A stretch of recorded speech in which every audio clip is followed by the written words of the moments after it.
Good morning, good afternoon, good evening. We're actually live, almost on time, and not a single production glitch yet. We promise none of those things for the rest of the show, but we have the three of us yet again. Mr. Matt Topper of ConnectWise, how you doing, brother? Doing awesome. I almost didn't make the show because we started 3 minutes late. Well, that's why we have Josh Hohbein to tell us, like, hey, with the power of three, I feel like we're the equivalent of Captain Planet for podcasts. So, Get our rings, our wonder triplets. Rings activate. Oh man, how you doing, Josh? I'm doing better. I got hit with a cold out of nowhere on Monday night / Tuesday. So Tuesday is a little rough, but I'm on the mend. The worst thing about it is I was on, we were doing a 75 hard with a couple members of like the Tech Degenerates and MSP, and I was on day 71, and I couldn't get out of bed Tuesday. Like it just sidelined me. Oh man, so close. But that's all right. We'll get them next time. But yeah, I'm feeling good now. Next week will be exciting. Going to a leadership summit for work, so I get to spend some time in San Diego, which is a beautiful place of the country, and it's going to be a great week. Nice, good stuff, man.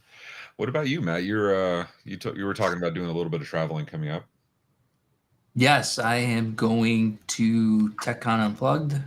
What is that, next week? Yes, next Rick week. And Paco's thing. And a couple of just smaller trips before IT Nation Connect. Have to go to Tampa for something in October. I probably should get that booked. Actually, I have a lot of flights I should get booked. Nothing too exciting. No conferences. Actually, I am very excited for Cody's conference, the B-Sides Peoria conference. I love going to B-Sides, and I was fortunate enough to be selected as speaker for this, and I'll be talking about one of my absolute favorite topics, like mental health and burnout, and just that side of the IT industry. Matt, Dean, we just went AI. There was no way the three of it. We're actually all three AI, really bad AI. Just so you know, any mistakes are not actually the professionals. We're blaming AI. You'll know it's AI if I start talking coherently and say things that make sense. Execute robotdance.exe. So talk to me about B-Sides, because Slagle had talked to me about it once, like a year ago.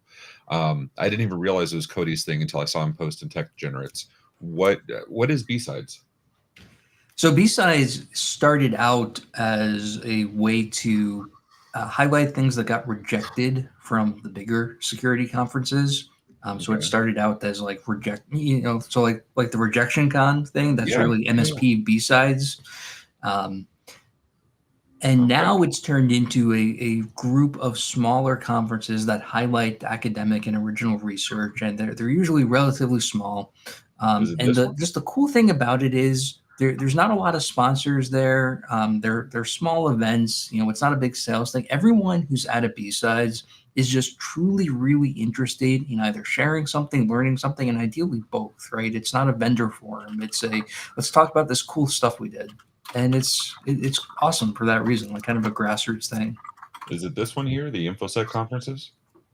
Yeah, so that the first site you were on was that was like kind of the overarching site about what B-Sides is, and each conference, like there's one here in Rochester, they're all over and they're run independently.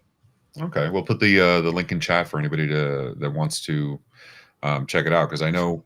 It wasn't something that was on my radar, but much like Paco and Rick's thing, it doesn't.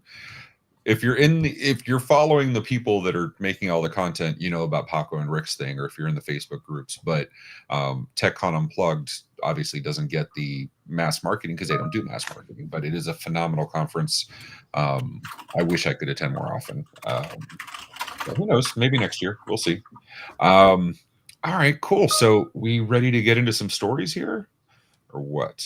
Let me see here. This first one we're doing is, let's see here. It's harder when I'm doing this myself. I kind of appreciate Danny a little bit now. Don't tell him that, but I kind of appreciate Danny a little bit. All right. So our first story is going to be requesting help to retrieve 5 years of database from Repair Shopper due to sudden account closure. I've been a Repair Shopper for over 5 years. Recently, a tech support director from Synchro contacted me in a phishing attempt. I thought it was a phishing attempt, ignored it. However, my account was eventually suspended. It was only then that I realized the connection between Synchro and Repair Shopper. When I tried to reply to the technical support director, he'd already misinterpreted my proof of address and closed my account. I was shocked and able to access 5 years of historical data. The reason I wanted to bring this up is not so much the vendor and what happened with the specific vendor, but more um, we use cloud apps, right? Like a majority of our apps are cloud apps, and that can be shut down at any time due to, look at what happened with Kaseya with the ransomware. Look at, it could just be a bad day. Azure's had its bad days, right? Microsoft 359 or whatever you want to call it. So how do you guys plan around that? That's why you establish a 3-2-1 backup strategy. Okay, so put that in the context of cloud, right? So I'm a Salesforce user, Yeah. Good, bad, or otherwise, but that's the evil we have. Salesforce is fully cloud. We can back up the data. We've done restoration of data, but if the platform's down, nowhere to restore it to. So, the data, the being able to interpret the data, it's a whole other animal, right? So if Salesforce goes down, they have planned maintenance, thank God, but if they went down for a day or two at a time, which has happened, like all cloud apps, it happens. Any recommendations what you do there? Yeah. I mean, first off, it's a business risk, right? Whether you go on-prem or versus cloud, you're taking that risk on because regardless of what solution you have, there's going to be a potential for business disruption. It'll most likely be less in the cloud. Something you would hope something as big as Microsoft or Salesforce, even if they do scheduled maintenance, they have failovers and things like that. But the other side is this little thing called a business continuity plan. So in the case that you can't do this, how are you maintaining business operations? What is your backup? Are you testing that? So developing and figuring that plan out, whatever it may or may not be, and testing that before it comes time for that. So if Salesforce goes down, hey, like this is our backup. We've tested it. We know how to do it. We can operate. What about you, Matt? In your MSP days, or even now, you talk about security and resilience a lot now. What advice are you giving out there? So I would give similar advice to Josh. Ultimately, this is a business continuity issue, but to your point before, Ray, you do need a copy of the data, right? Say Salesforce goes out of business tomorrow for some reason. Not likely, but I mean, anything can happen. Yeah. So you need both. You need to know how you're going to operate during an outage, and you need to find a way to get a copy of the data. And sometimes you can't, right? Some services have no API that let you download anything, or it's in some very hard to interpret form. It goes back to what both of you said, in that you're inherently taking on some additional risk by doing this, and just be aware that one of the trade-offs is you might have a pile of data you can't do anything with by going to the cloud. So it's funny because we always go to the backup situation, right? The backup, the data, the access to the data. My personal view, and this comes from when I worked at the police department. Oh shit, Danny's here. Maybe, I hope he didn't hear me that I said I actually missed him as producer. So show's going off the rails. It's not recorded. Yeah. I don't know if I could switch the brand bucket to bring up the off the rails without screwing up the video. So let's not try. But I've always looked at it from an operational perspective. At the police department, it was less worry about having access to the historical data that was a nice to have. More importantly, was maintaining operations. So we had failover operations to secondary computer systems and all the way through to paper cards, with binders of how to have continuity through all of them. At my companies, I'm more focused on how do we keep working and provide the same level of service excellence to our clients and keep operating. The accessing the historical data is secondary to me as far as I'm concerned. Most clients today understand, thankfully, there's a system down. We've all had it at the bank, we've all had it elsewhere. There's some system down, I can't access this, but let me see if I can help you with what you're trying to accomplish. And thankfully, there's usually some kind of way to get the thing done in tech support. I can't think of anything that if the cloud was down, like maybe some billing support or something like that. But if they're having a remote access problem or they're having some technical problem on a computer, usually we have 2 or 3 ways to get there. Have you guys kind of experienced that as well? Back in my restaurant days, when the credit card machines go down, you get the big chunk machine out. Yeah. And, those are fun. It was always fun to see that. It was really fun to see all the young kids, and you pull out like, what does that thing do? I'm like, what's a carbon copy? Yeah.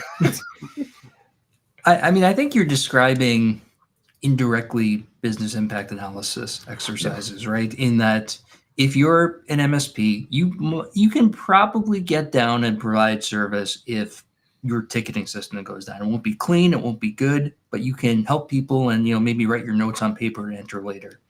Yeah. If your remote control program goes down, you may be in trouble being able to provide support, right? So you have to prioritize and think about, okay, if I can't access remotely anymore, do I have another way in? Do we start doing like, log me in or, whatever, versus, okay, yeah, maybe the billing will be messed up for a couple of days. That's no big deal. And so it same thing for you, right? You're a VoIP company. Yeah.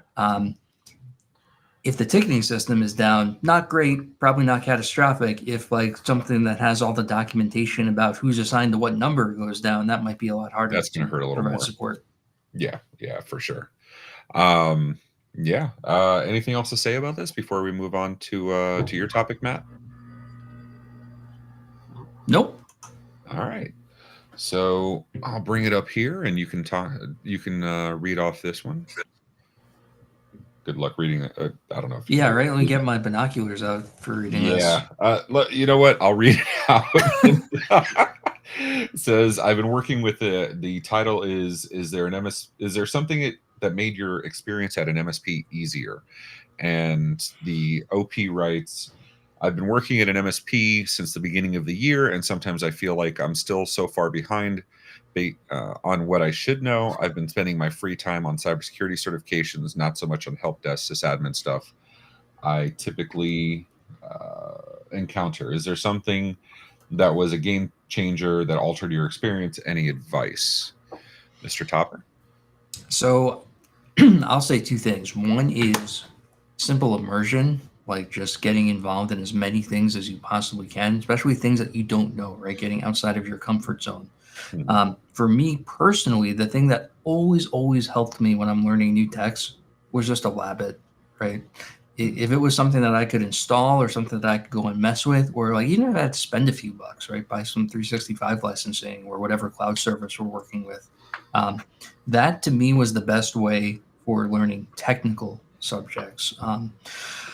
For learning the other parts of MSPing, you just gotta keep getting reps in. It's like learning a sport, right? If you start playing some sport you've never played before, you're gonna suck for quite a while until you just get reps in and keep playing, or any other skill. I just went to sports because I like sports, but anything that you're new at, you're gonna suck at for a while. So get reps in is the thing that really helped me, and do things that you're not comfortable doing. So what about training programs? There's a lot of training programs for marketing, for operations. There's coaches. I'm not asking you. Obviously, ConnectWise owns some peer groups and multiple peer groups and stuff like that. So, but I'm asking more in your iconic days. Were there certain trainings that you found were more effective specifically for like the tier 1 help desk? Because those guys always seem to be left out. Honestly, it's like, here's CompTIA, here's Cert, good luck.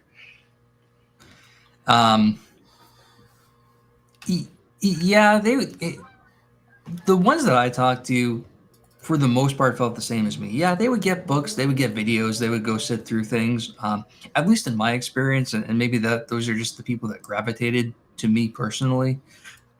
Most of our tier 1 guys just had an interest in tech and got better by doing stuff. It was just the same thing that all 3 of us went through when we were starting out. Maybe that's just the nature of me or those guys, but learning from videos and books, I think, only takes you so far. And again, I'll relate that to the sports, right? If you're playing something and you read about a technique, or if you're running, read about like something you should do with your stride or something.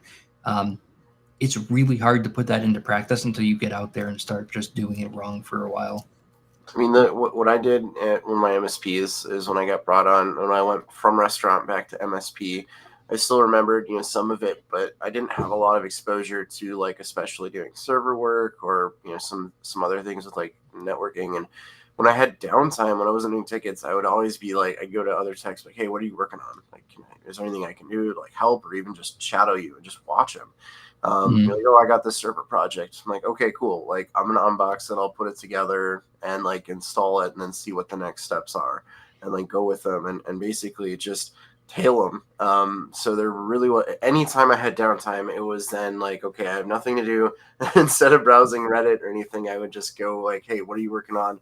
I just want to see what you're doing. Or like if a project comes in, hey, can I see how you would do this, or basically kind of job shadow it. And I took the initiative, and I think that really was like what, it was like drinking from a fire hose, but I was constantly exposed every day to something new. And then, eventually, since I'd seen it, I was able to do them, and then kind of reverse the roles. Like, hey, I'm going to do this. Do you want to watch me make sure I don't mess up, and things like that. And, luckily the other techs, they were like, I wasn't trying to like steal their job or anything. It was just eventually made it easier, because then I could do it as well, to take some load off of them. And then, I was pretty quickly trained up to a high level, tech or engineer at the time. So I think, Matt's right. Like, you can read, you can do your certifications, you can watch the YouTube, but nothing beats a hands-on experience. And labs are great. They're a safe place to fail, but again, you can't replicate it with like true hands-on business experience. So take the initiative, dive in, learn what you can. Your security cert is fine, but I find, the actual answer is, sure, do that, but you're going to get way more out of it if you just ask somebody to shadow them, or what they're doing, or, following them, or helping them out. So we have here Joiner Consulting. Thanks for joining, by the way, saying YouTube is everything for me. Funny enough, that's my learning style as well. I can read books.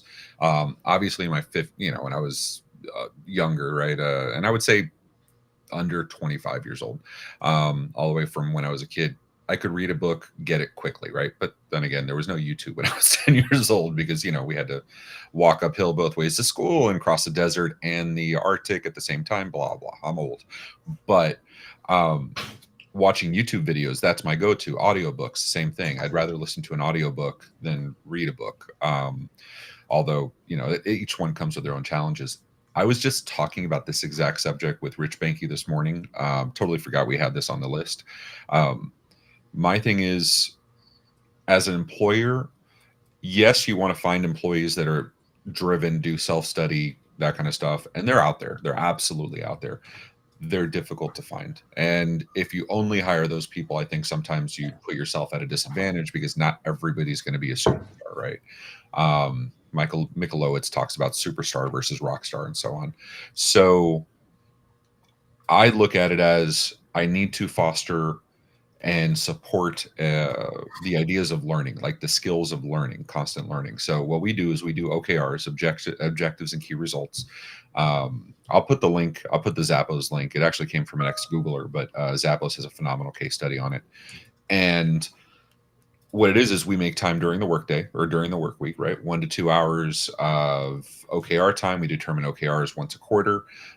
They get 2 OKRs, something that can be completed within 1 to 2 hours per week. If it's something longer, right, like a CompTIA cert or a vendor cert, something that's a little longer, we'll split it up over multiple quarters.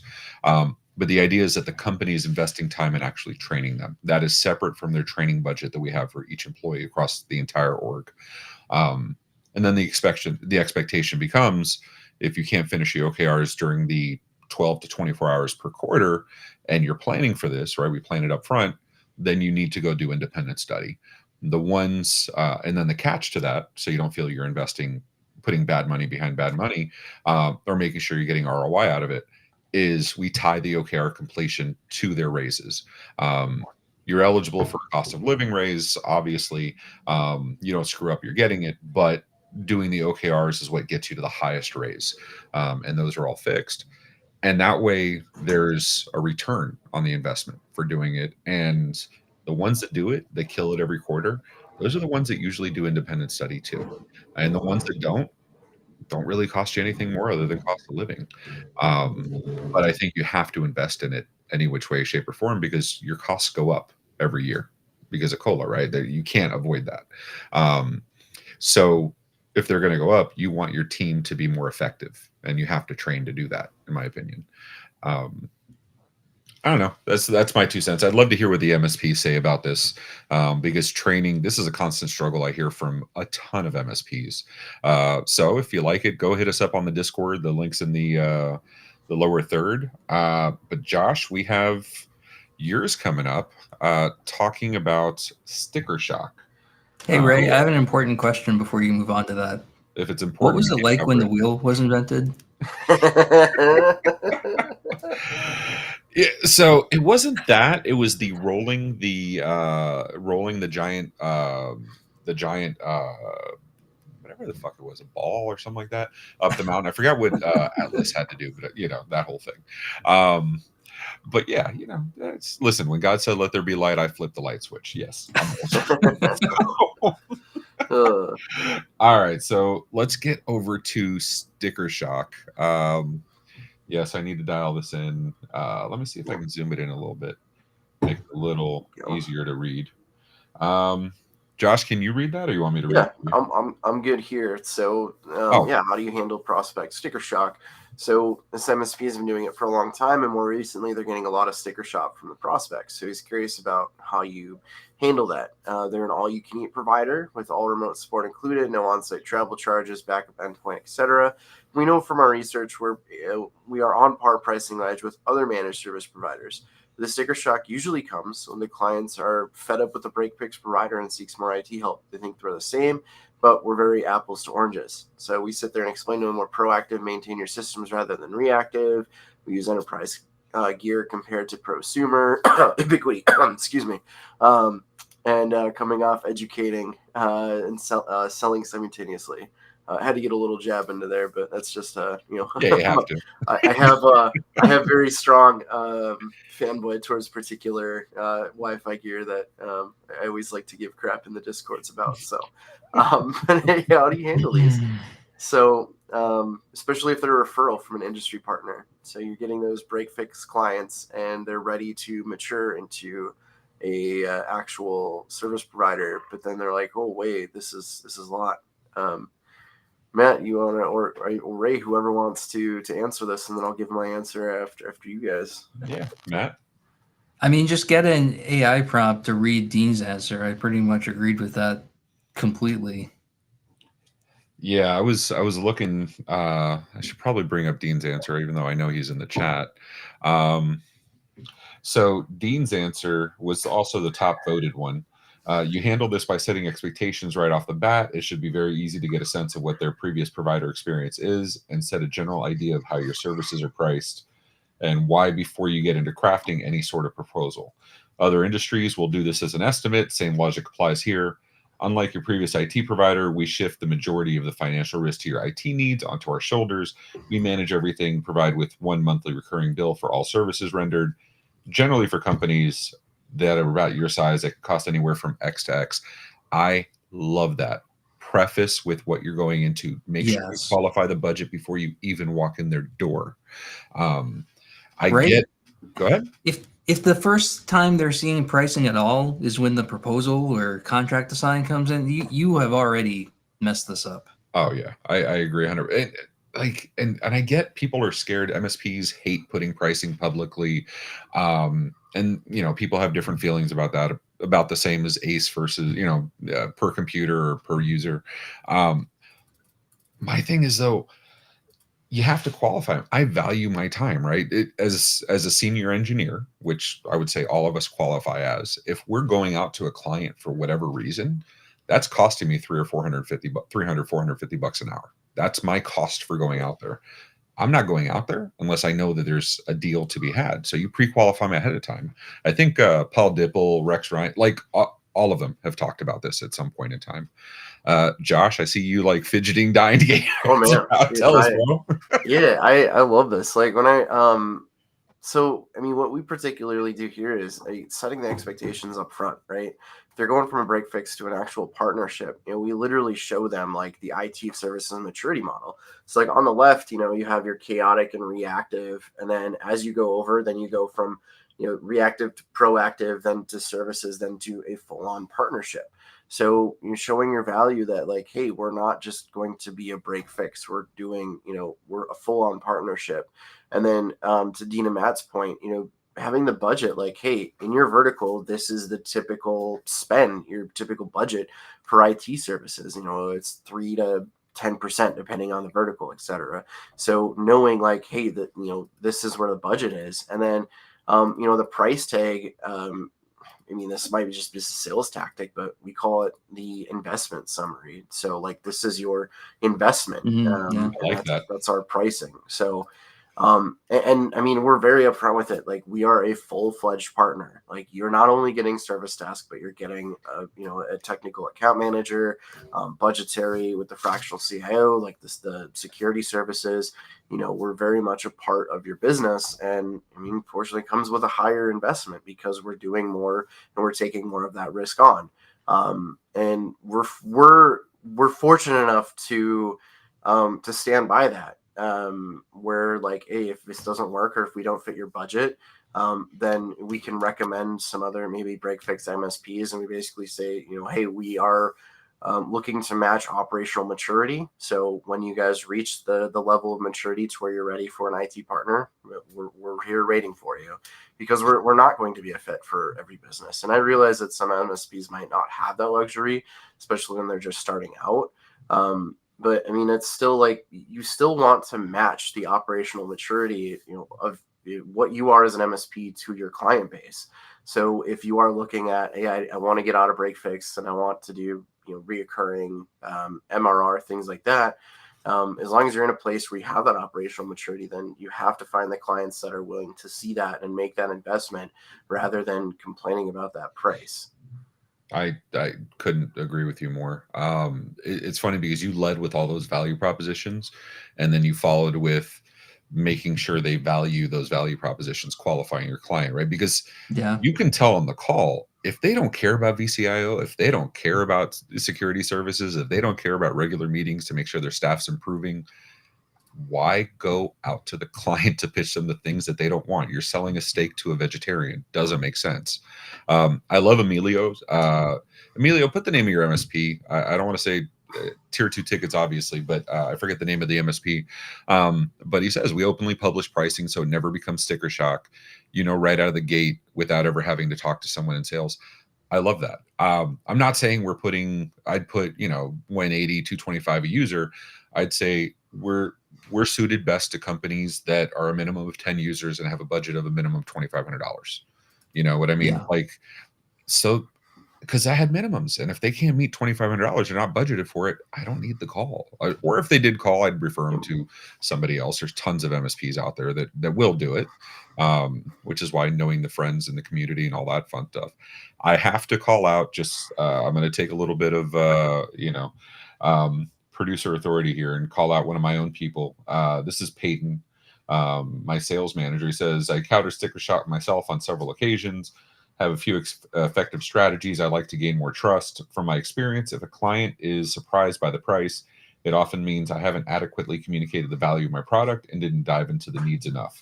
One approach that works for me well is shifting the conversation from I'm trying to sell something to here's a solution for your need, by directly linking the client's expressed needs to the solution I offer and illustrating the potential outcomes. I can demonstrate more value clearly. I usually ask, do you see the solution meets your needs and supports your goals? If they do positively, then a fair price is backed by market research and shouldn't be a significant barrier. Peyton has a ton of sales experience before he even came here. He worked for a large corp. I'm 100% behind that. Any final thoughts, Josh, before we move on to Matt's next topic? Nope. I have a final thought. Oh yeah, go ahead, dude. One thing I've seen, actually I'm curious if you guys went through this, because I started as an engineer before I learned business, I had to go through a period where I got comfortable talking finance with clients. And when you I've seen engineers and technical people do this, and they're almost afraid to slide the price across the table. Like they're not comfortable talking money. And when you start going into it with that kind of timid attitude and, thinking it's this big thing versus just a matter of fact part of the conversation, clients see that and they sense the hesitation, and that comes off as like you're afraid to tell me the price, so naturally leads to sticker shock. You have to be comfortable talking money, and it's not a natural thing to do if you come from a tech background. It sounds like we're all saying the same thing, guys. I love this because we've given objection handling, we've given value proposition, we've given client qualification. We basically just gave you a whole sales process. So go close it. Tier 2 tickets is the MSP now. It's Alex Parmenter's group. Fantastic group of human beings. Shared values are everything in true partnerships. Hey, Henry, shout out to the tech degenerates. The shared values are everything client facing or vendor facing partnerships are alike. And let's see what else we got. We have beer back registering DBA for tier 3 tech. Have a good day, Emilio. I appreciate you stopping by. What should we call it? So yeah. So very cool. And the Tech Degenerates Discord is in the lower thirds or in the scroll banner. So if anybody wants to go join, fantastic group of individuals. All right, Matt, you got this one, dude. Yeah, I can actually read this one. Ray definitely didn't send it to me in the show notes. So this topic is about how do you handle like overtime, right? If you have something that's going after hours, looks like it might be an all-nighter. Do you pay overtime? Do you deal with work from home? Like what does the process look like for you? And frankly, I made a joke about this in the Discord about it, and my joke was, well, you order Chinese food and drink at the office and ask yourself why you scheduled a meeting for 8 o'clock the next morning. So I suspect that many of us actually do that, maybe not the drink in the office part. So Ray, Josh, how do you guys handle this? Like, what's the right way to do it? Or is that the right answer? Well, Josh, you got this, man. Yeah, I'm going to give you the patented answer. It depends, right? I'm going to give you the business answer, because if this is an hourly employee that are non-exempt salary, then you have to pay them overtime. Well, if it's over the 40 hours, right? Typically, I guess it would depend on your employee contract. If you designated like after hours time, you get like a pay bump. I've seen places where they do like, hey, if you're on call, you get a base plus, whatever. Like if you get a call, if you're on call, you get like, $200, right? And then if you get a call while you're on call, then you get extra on top of that. None of that is required, but if you do hit that 40 hours, at that point it is required at that point. I've seen where you do comp time to where, hey, I worked really late last night, so I'm going to take a half day, and that's fine. I would assume good managers are going to make sure that they're on top of that to prevent burnout, because we're in the IT world. Some of the things, like especially maintenance or updates, you can't affect business operations. It has to be done after hours or on the weekends. So it's something that you have to take care of. Being like the salaried employee, where you technically can work 80 to 100-hour weeks and nothing can stop you. Obviously have the burnout, and I think comp time is really the way to do that. I've been fortunate enough to have a few managers who are like, hey, it's slow. We're adequately staffed. Like, take the afternoon off, go do something. Because the more you can bank that up, because there's plenty of times where, like especially in security, if you're working an incident, that's nonstop. You're putting in a lot of hours, or having to do maintenance, or it all equals out, right? You're going to be spending a lot of time after hours, so if you can jet out or take an extra long lunch, then go for it, as long as the work is getting done and the tickets are being answered. So all of that to say, it depends. So let me ask you, I've never been in a position where I had to do overtime for an employer. I've always been the employer defining the overtime for the employees. So I'm going to be biased here, and I'm going to leave my answer to this as dead last, taking Josh's example. Let me ask you guys, though. You guys have both, I imagine, been in the position where you had to do the overtime for your employer, or you had to do the on-call for your employer. So let me ask you about specifically on call. Starting with Matt, forget what you've done.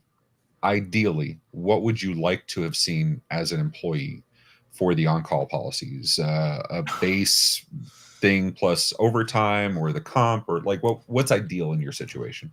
So I'm the worst example because I was on call 24/7 the whole time I was an MSP because I got the escalations. What we ended up doing, though, for the people who actually did have to wake up and deal with the frontline support who were on call, is we did a 1 week rotation, and I forget what the number was, but you ended up with an extra pay for that week for being on call, and obviously a lot of flexibility for coming in late if you had calls and things like that. And that seemed to be fine, right? Nobody likes being on call, but doing it that way, we rotated it through enough people that you were only on call once every like month or two. It really wasn't too bad. Ray's muted. Oh no. My bad. Josh, what about you, dude? So I've been on both sides of the fence, especially in the restaurant. I mean, when I was a general manager, cost of labor is one of the biggest costs outside of food costs, but cost of labor is something that is critical to keep account of in the restaurant industry. So I would try to avoid overtime where necessary, because then it costs me more and it can lead to employee burnout, etc. But, from my side, like my first MSP, and I definitely, looking back, don't agree with it. I was like the tier 1 guy, like the new guy. And I was the one who always had to handle the on-call and the after-hour stuff, which seemed backwards, because I wasn't, if they called me after hours, I couldn't really do anything other than do basic troubleshooting. So it really should have been, a rotation or a tier 3 guy. But I've also had to do, projects after hours. And it's really just kind of comp time. Like we didn't really have an on-call rotation any of the jobs that I've been, and then of course then salary exempt, where I don't get overtime. So, but I think just handling the comp time, and then some sort of extra base pay would be what I would like to see. And that's very similar to what we used to do. So we provide a base kicker just for being on. Our guys are also salary. So we provide a base kicker for what they're going to be when they're on call. We do a weekly rotation. It involves our engineering teams and our techs to make it a little easier.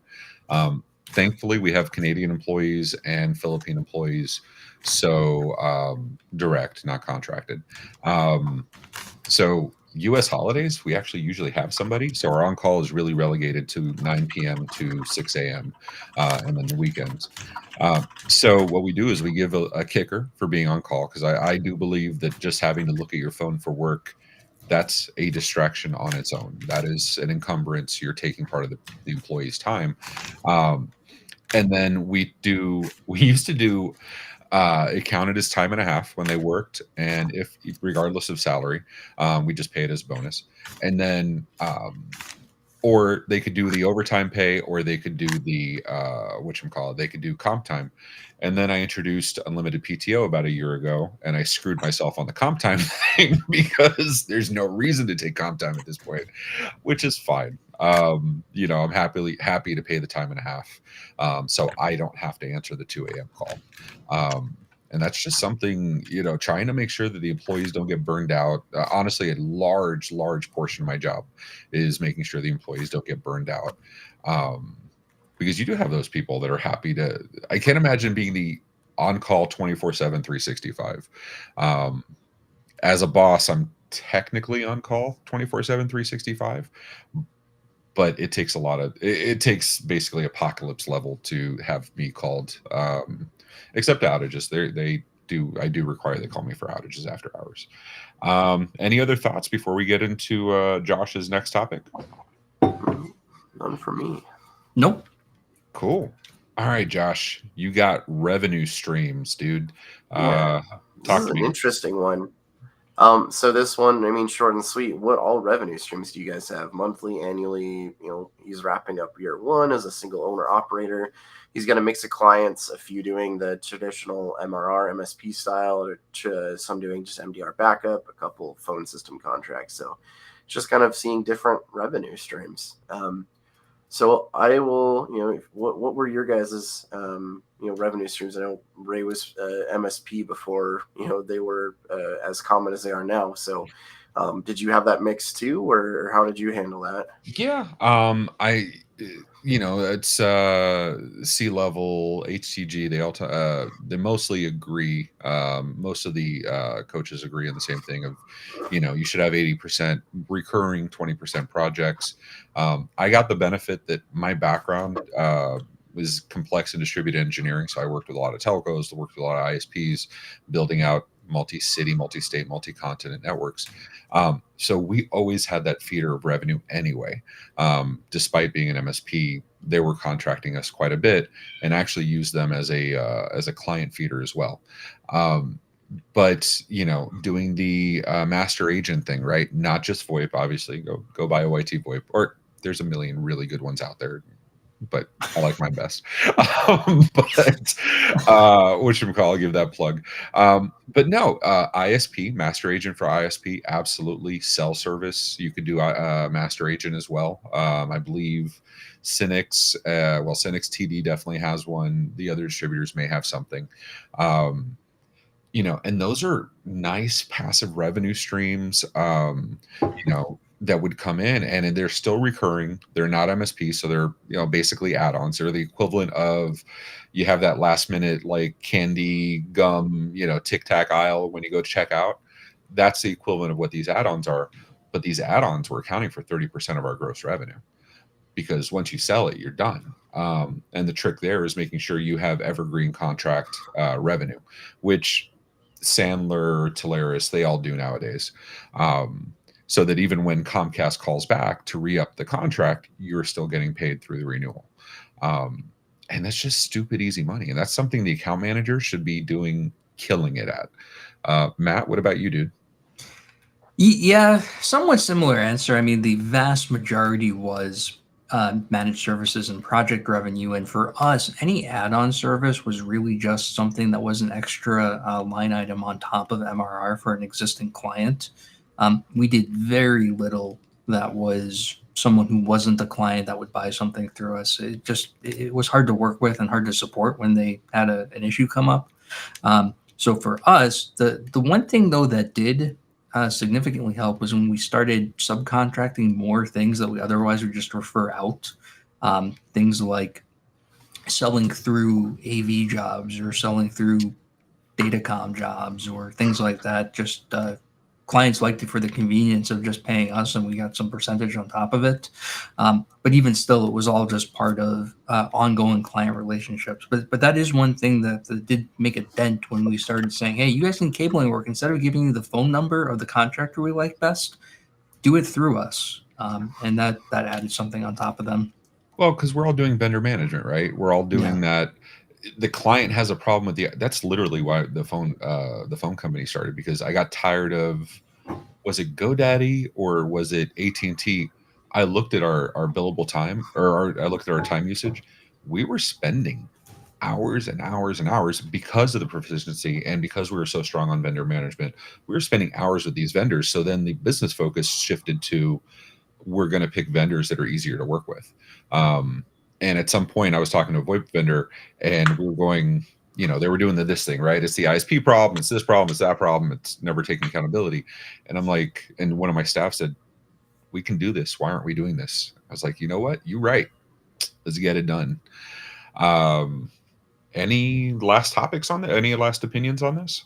Yeah, I have an interesting answer to this. Yeah, go ahead, Josh. I've looked at some different MSPs. So my first one, we actually had two lines of business. Half of the business was a website where we did custom websites for people, and the other half was MSP. So it was your project, your MRR, your NRR, and then it was custom websites and programming, which is kind of cool.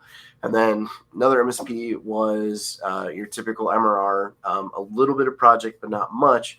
But they were really big on the education side.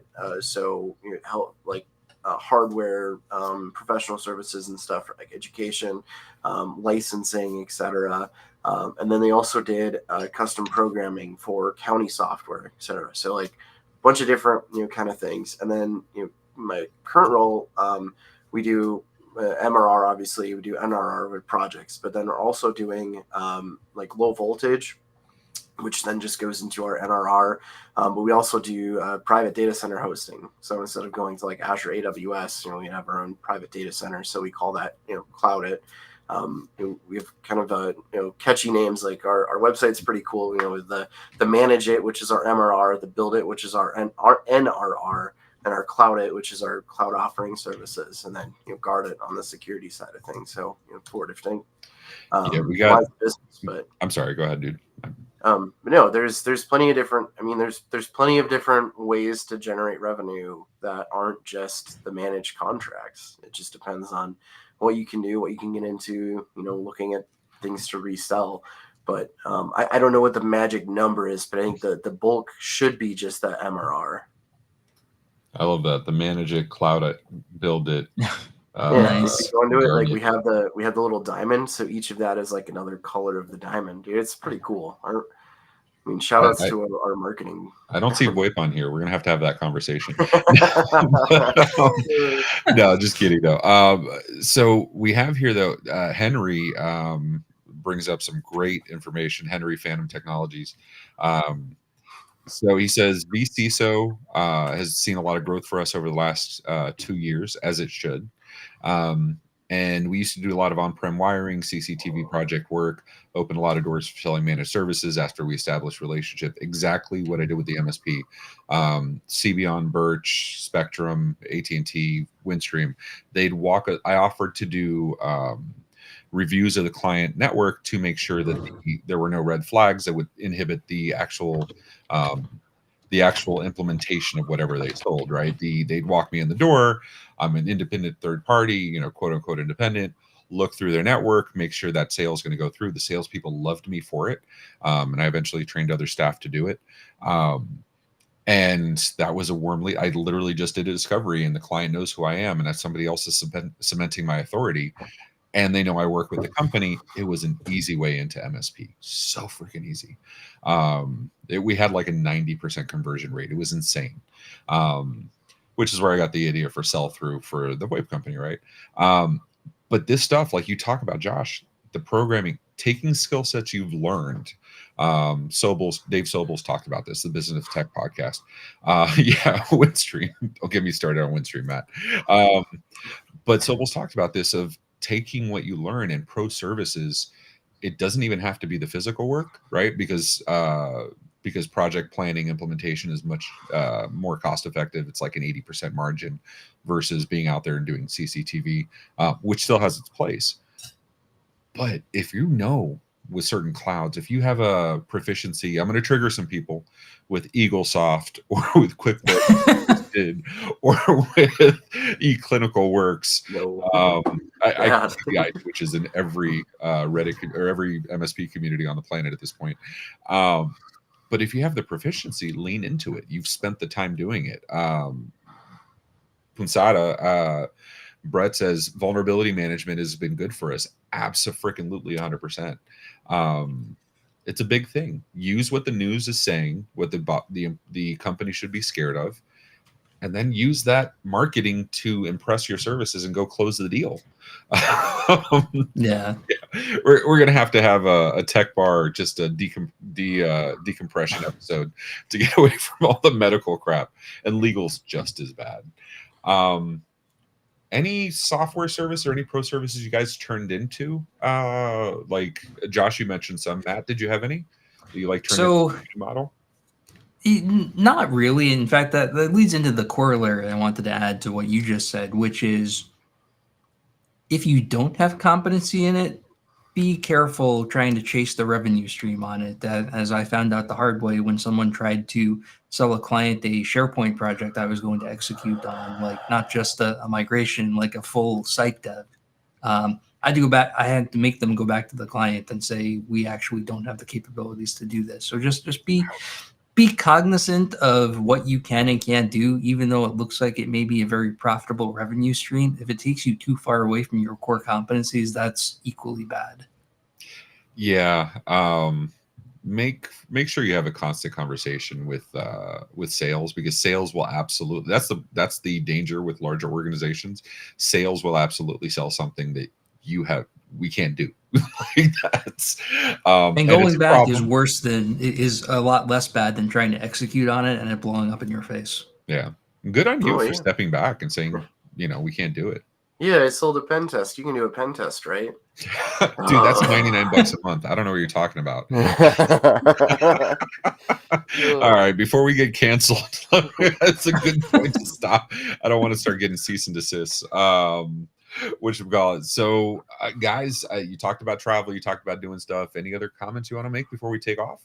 Yeah, I'm always going to plug IR Game. It's super Yes. fun.